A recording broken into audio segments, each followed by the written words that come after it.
Yeah, hello, ladies and gentlemen. Thank you for the invitation.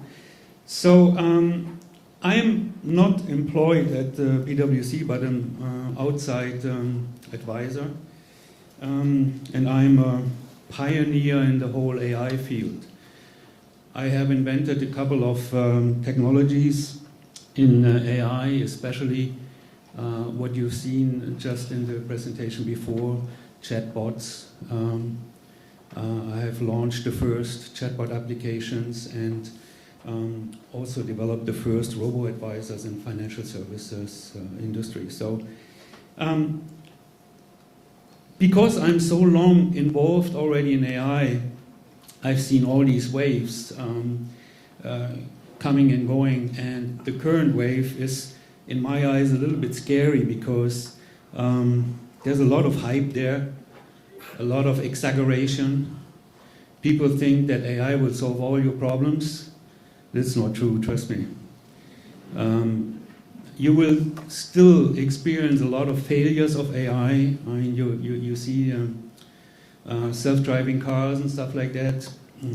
The self-driving cars have already killed the first people. Huh? So the motivation of having self-driving cars is that when you have a machine that is better, smarter, can react faster, has all these sensors, they will avoid traffic accidents, right? But even in the first trials, they've already killed a couple of people, and who knows where this is going. And this is a very drastic example, a bit dramatic, but I'm telling you, I have seen a lot of AI technologies, especially recent technologies, that are not working so well. And what you always have to bear in mind is that it's money that's involved here, it's money to be made here, it's money to be lost, right? So don't trust everything you hear about AI and what it can do, especially from all these big corporations, right, that are out there that are betting currently billions of dollars on AI. So, you know, when they have a success, just a little success, right, they'll make a 20-page press release, right? But if they make projects where they lose hundreds of millions of dollars, trust me, they will not make a press release. Someone has to find that out, right? So I'm very biased, and I'm not really 100% supporter of AI, even though it's all of my life, and it's all I know, and it's all I have been doing. But I have been a scientist for many years, so I try to be honest and straight with you and tell you what's working, what's not working. And so I got hired by PwC, and they hired me to look at the business, look where's opportunities for AI and where's risk for AI. So which of the business sections of PwC may be threatened by future AI developments, and are there areas within PwC where we should deploy AI and maybe enhance our business, enhance productivity, and so on and so on. So one of the areas I'm still involved in and developing is the next level of AI called artificial general intelligence. You know, these AI systems that you see today, they're very, very specific. They can solve a certain specific task. For example, you heard about the Go, AlphaGo, for example, from Google, that can now beat anyone in Go. We already know long, since 20 years, that computers can play better chess than any chess player, human chess player, and so on and so on. However, if you have this AlphaGo, let's say, which is kind of the smartest program around these days, and you just change a little bit of the Go board, you know, instead of having it at 19 times 19 fields, you make it 21 times 21. It's completely lost. It can't play anymore. It has no clue what to do. It has to completely relearn everything. You know, if you have a human grandmaster playing Go and you just extend the field, you know, he changed his play within a millisecond. There's no relevance for him how much bigger the field is. You know, things like that are very, very difficult because you cannot afford to develop very specific AI applications for every single application that's out there, right? You have to have a more general approach that is able to learn from one field to another field, like we humans do. So I'm working, for example, you might have heard, might have seen this guy, Dr. Ben Goertzel, is a close friend of mine, with this company SingularityNet, and they're building humanoid robots. You know, Sophia, you might have heard about. Sophia is the first robot that became a citizen, official citizen of a state of Saudi Arabia. So this robot has more human rights than the women in Saudi Arabia. It's quite crazy. So these are developments that are not good, you know, even though I'm part of this whole thing and development, but the perception and the use of this technology, you know, you have to challenge. You know, it makes no sense in I mean, who came up with this crazy idea to give this robot a human status? I mean, it's nuts.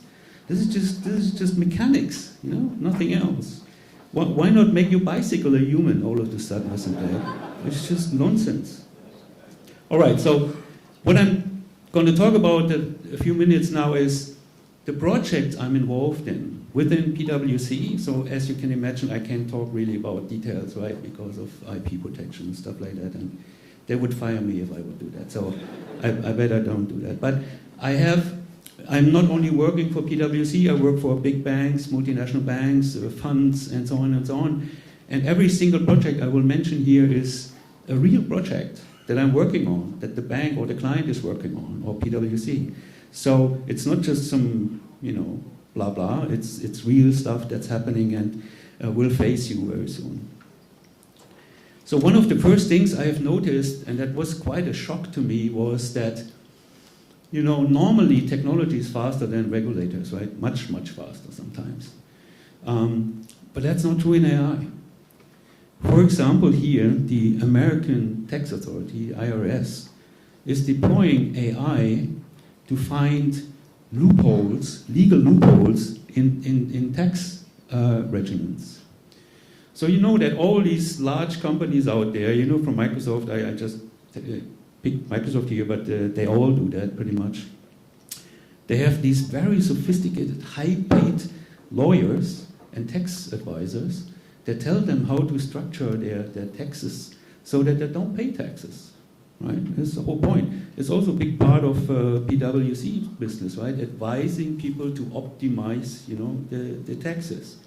So reality is they're using legal, and it's all completely legal, loopholes in tax codes in not only in one country, but in several countries. Right, so they're doing licensing agreements and payment schemes between the countries and so on. And at the end of the day, you know, they pay no tax or very, very small amount of taxes, and then they bank the money offshore and, you know, do everything else with it, which instead of paying taxes. So the IRS knows that. Everybody knows that, right?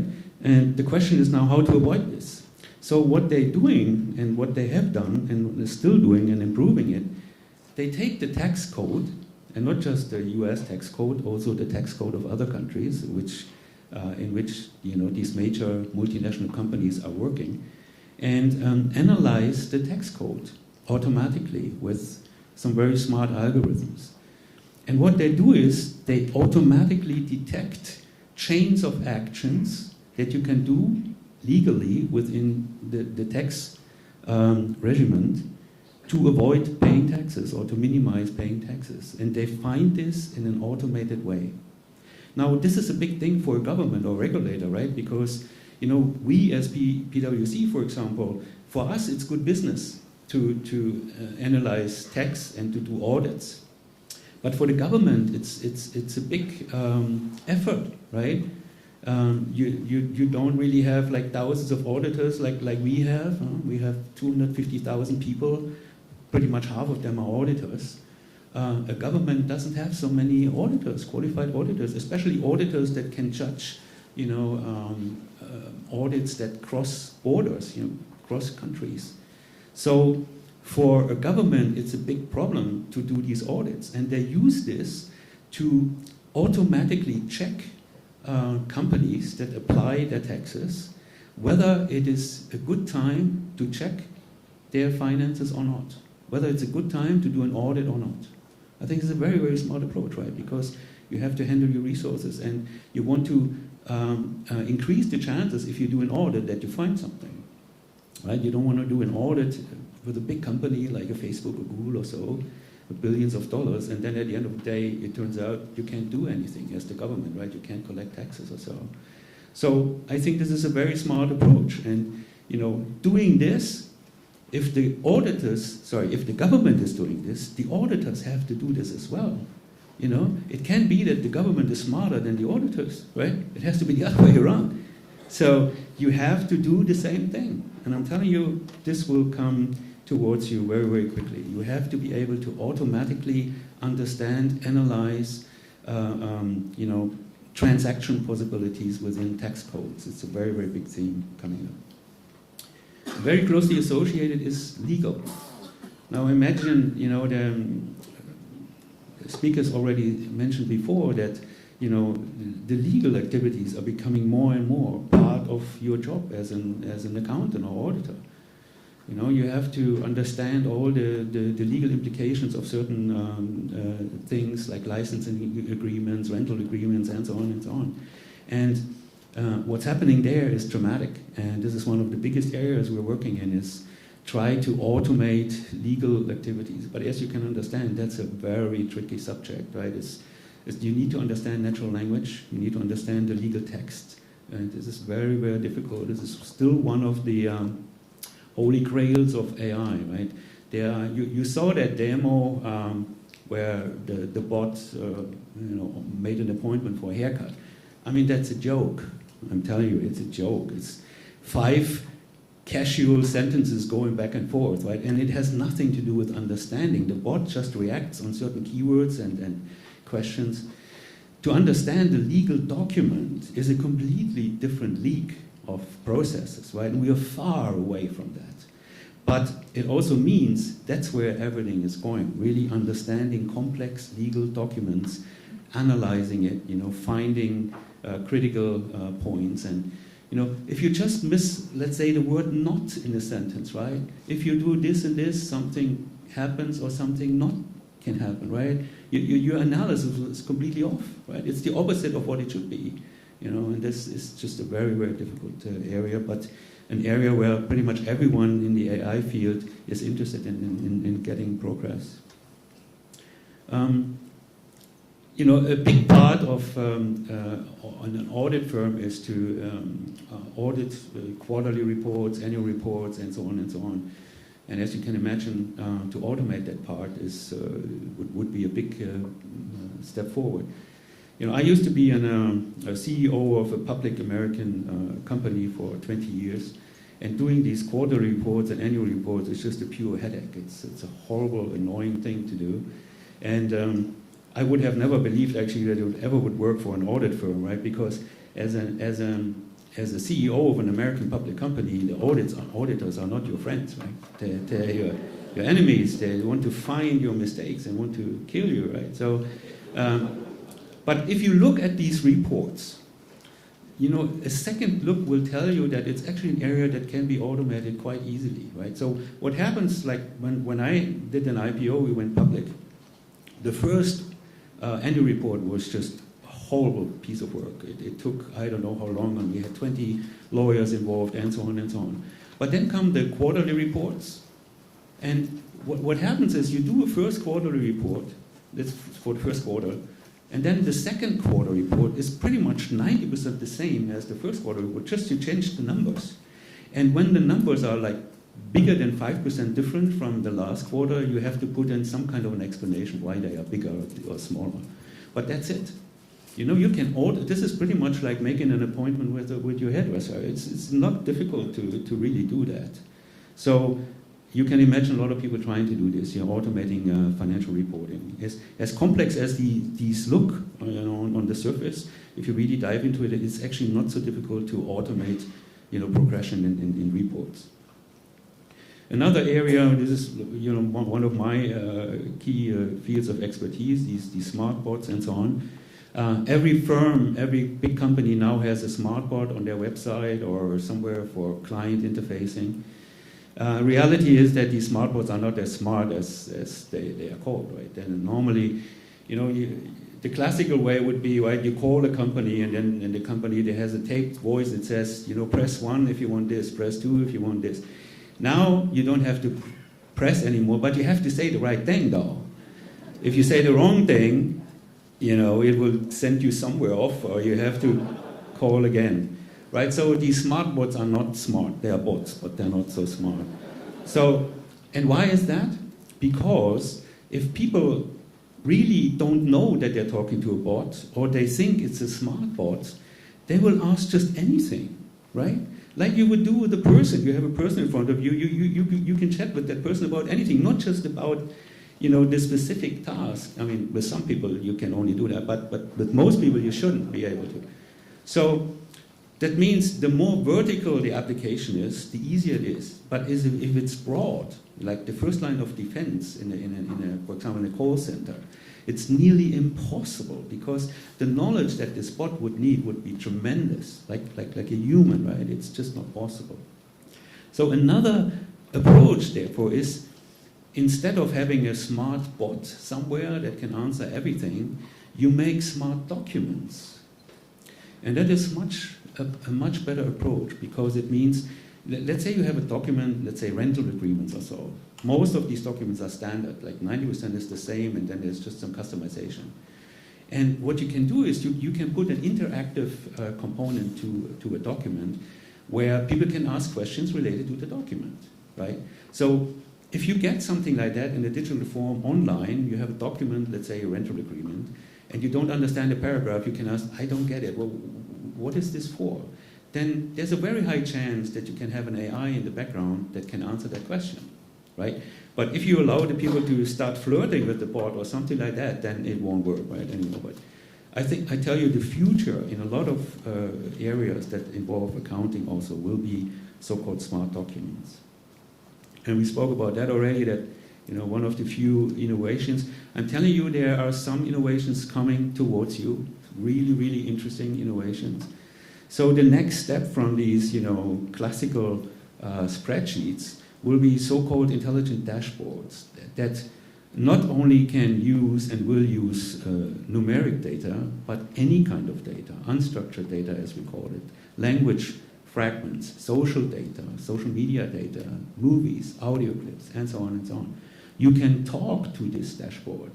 You can interact with the dashboard in all kinds of ways. It's a huge step up from the spreadsheets. And many companies are working on this, as we do as well. Another very big thing that is a big threat to accountants, and especially also to audit firms, is the whole blockchain theme. So we have no time here to go into blockchain, but I assume everybody has heard that, and you pretty much know what it is all about, right? So a blockchain is nothing else but a secure distributed ledger, right? That recognizes and records every single transactions with a timestamp and so on. And supposedly it's unchangeable. You cannot mess around with it, right? Now imagine that is really used in a company. Every single financial transaction would be put in the blockchain. What does it mean? It means no more need for an accountant. Because every single financial transaction is inside the blockchain, immutable, and there forever, cannot be changed, cannot be falsified, and so on and so on.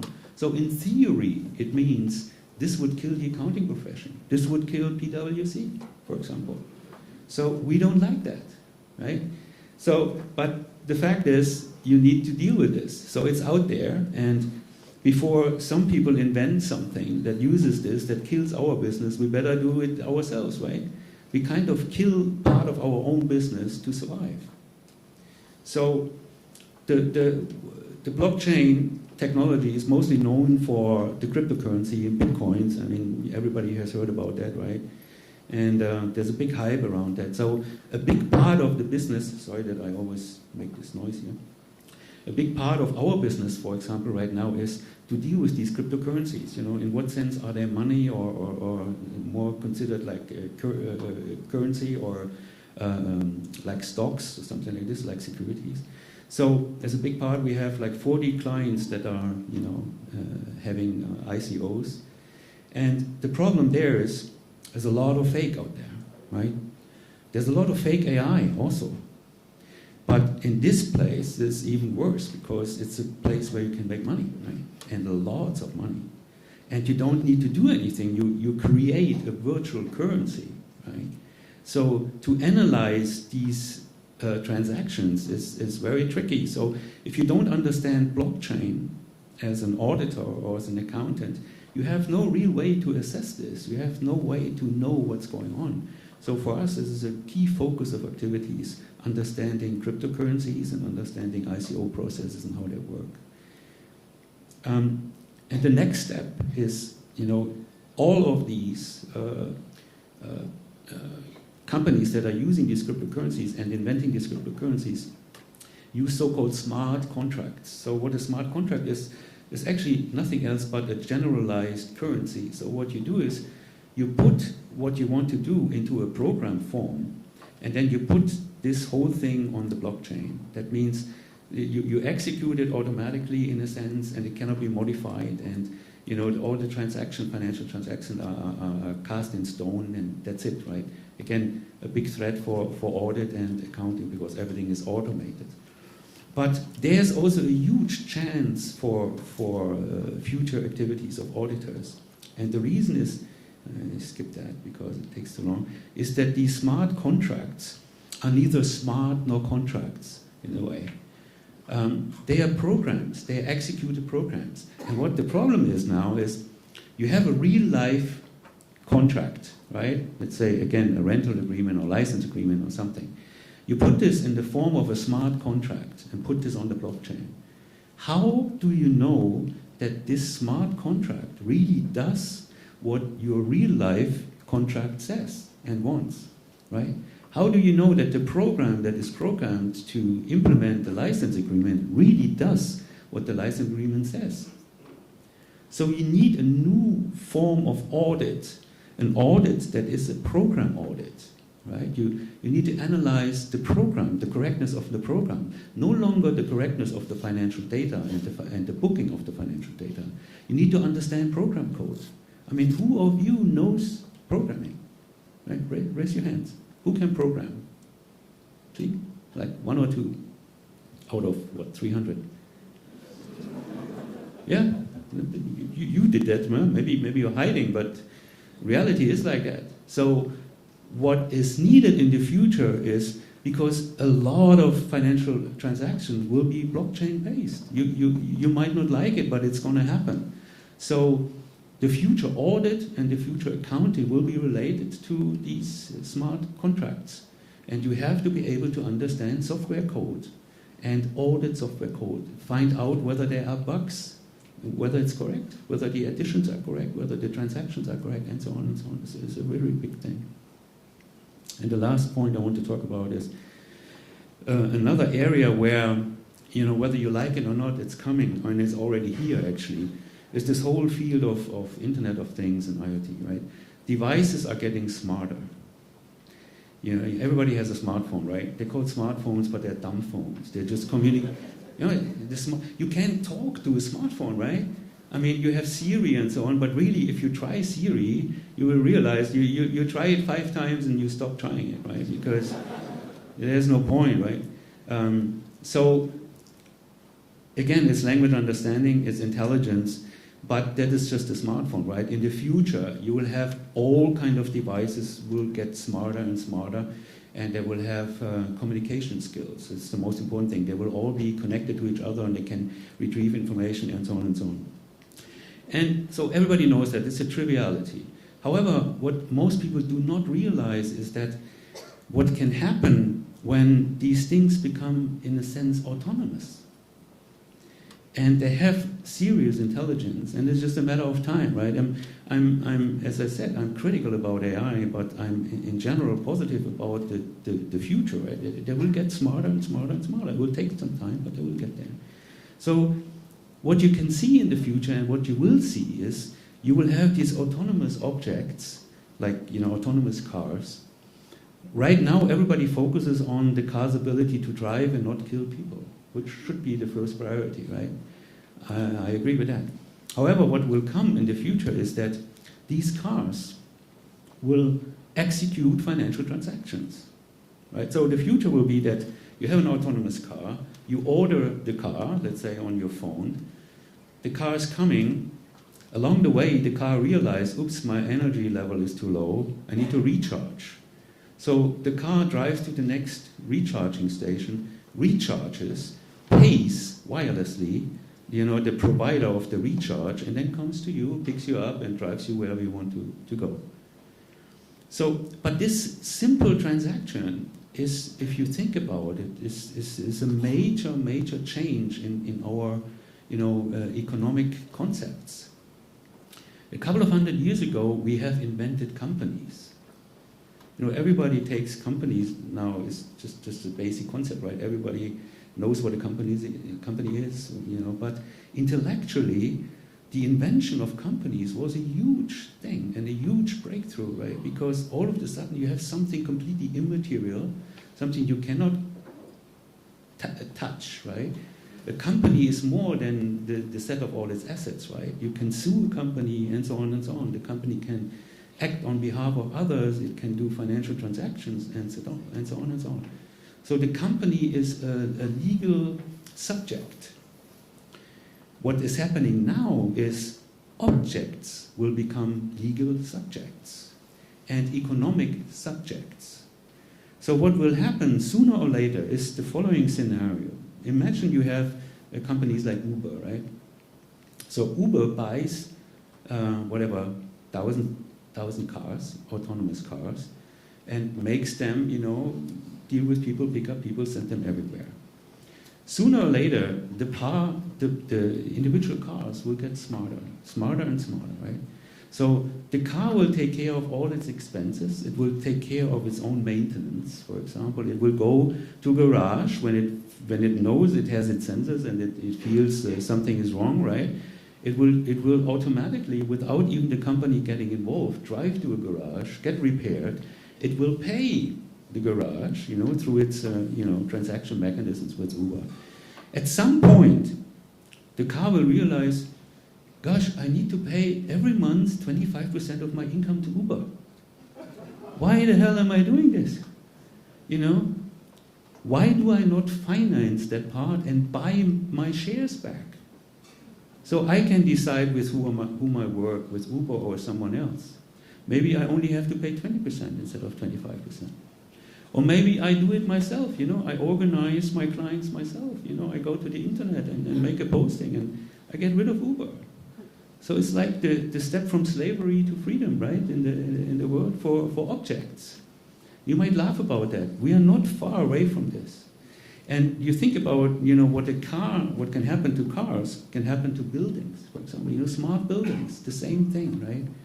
A smart building will have a huge kind of brain in the future and be able to do all kind of transactions and may get rid of its owner, right, in a sense. It will own itself.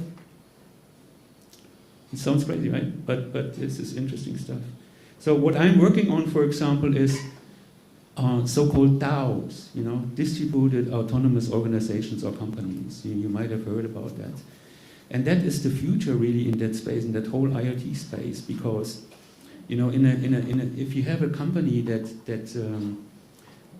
uses, let's say, 10,000 smart devices, which will generate every second, terabytes of data, there are just not enough humans and not smart enough humans to ever handle that.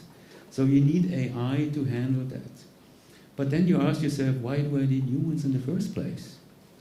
Seriously, right? So there are more and more concepts and developments for so-called DAOs. So it's the next step of a company, right? A company usually still has employees, but DAOs don't have employees. It's machines talking with machines, making deals with machines, being controlled by machines, having board members that are machines, and so on and so on. That is the future of AI in accounting and finance. Thank you very much for your attention.